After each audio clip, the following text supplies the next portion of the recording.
Hey, what's up YouTubers? Lee John Blackmore here at Super Easy Guitar. So a couple of weeks ago I did a video called 5 positions of the pentatonic, which is kind of a must know if you're a beginner. Now hopefully you've learnt those 5 positions. If you haven't, take a look at the video. What I'm going to do in this one, I'm going to explain why you should learn it and how you can use it and how they all connect. Now, I don't know if you noticed in that intro, but I was just playing these notes, these simple notes. 1, 2, 3, 4, okay? And I was repeating them in every single position of the pentatonic, including the octave.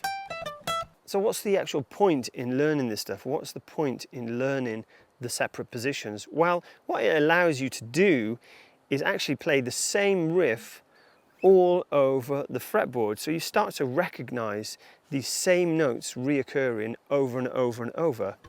So you could play or even up here. So this will give you the confidence to play pretty much anywhere over the fretboard and just be able to visualize it.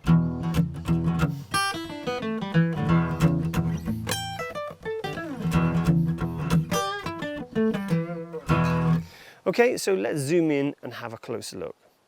Okay, so let's familiarize ourselves with this pattern I was doing at the beginning, just really simple. Something like that, okay, and then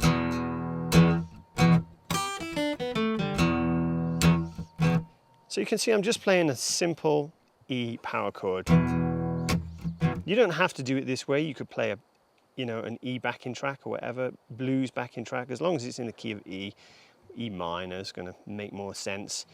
It should work, okay? So we've got this.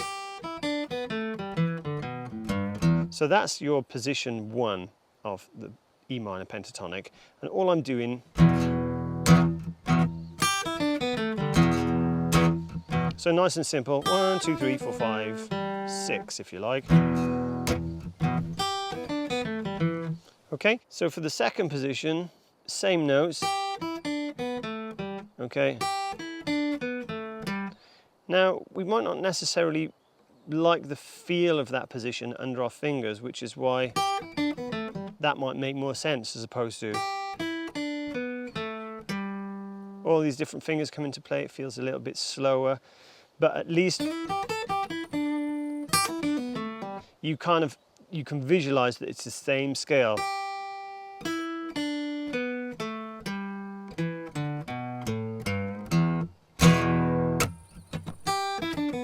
Okay, if you remember, the third position, the way we remember it, is 3 small stretches of the same.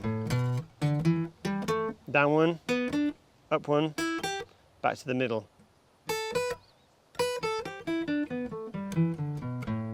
And I'm just using the first and third finger because that's what's comfortable for me. You can use the pinky in there if you wanted. So we've got this.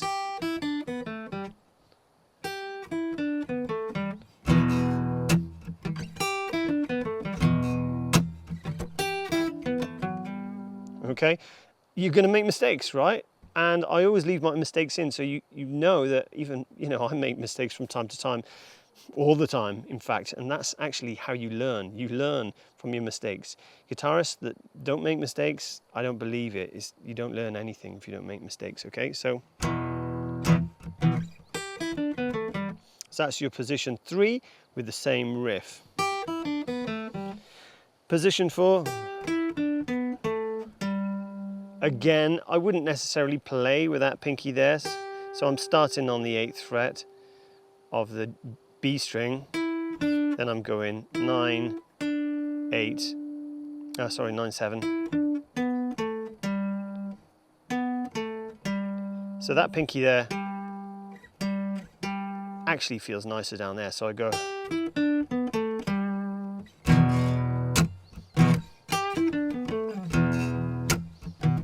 Or the other way around.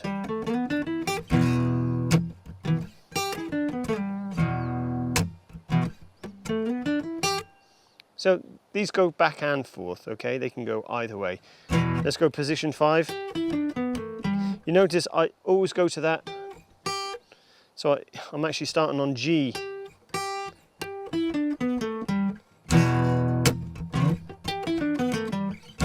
So I'm always taking that note that I start off with down here. So if you don't know where they are, it's a really good ear training exercise to actually work out where they are, and you'll start to remember them. You'll start to visualize these shapes.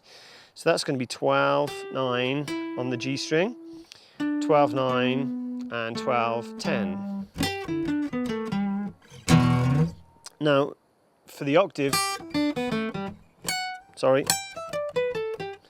there you go, okay, 15 on the top E, 12, 15, 12 on the B, 14 on the G, okay, and finish 12 on the G, okay.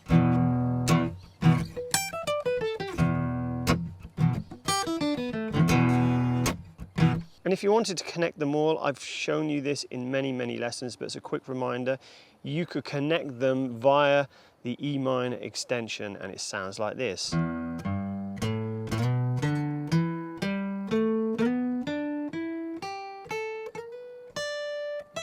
Started on E, finished on E. Now don't forget, if you wanted it to have a bit of a major sound, E minor, that's obviously your...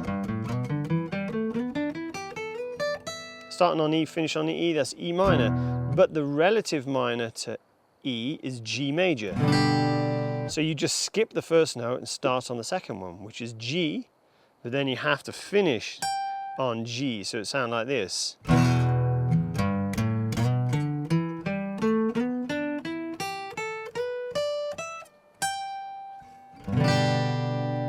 Okay, so those chords will always go really nicely together. That's why we call them relatives. So there you have it, guys. Hope you enjoyed this week's lesson. Please don't forget, hit that subscribe button if you'd like to receive my weekly updates. And please remember, I don't get paid for most of these lessons on my channel due to copyright, but I have set up a PayPal donation button. Any loose change is massively appreciated. And I've also got some t-shirts for sale over there as well. Don't forget to sign up for my newsletter over on leejohnblackmore.com. And I look forward to seeing you guys the same time next week.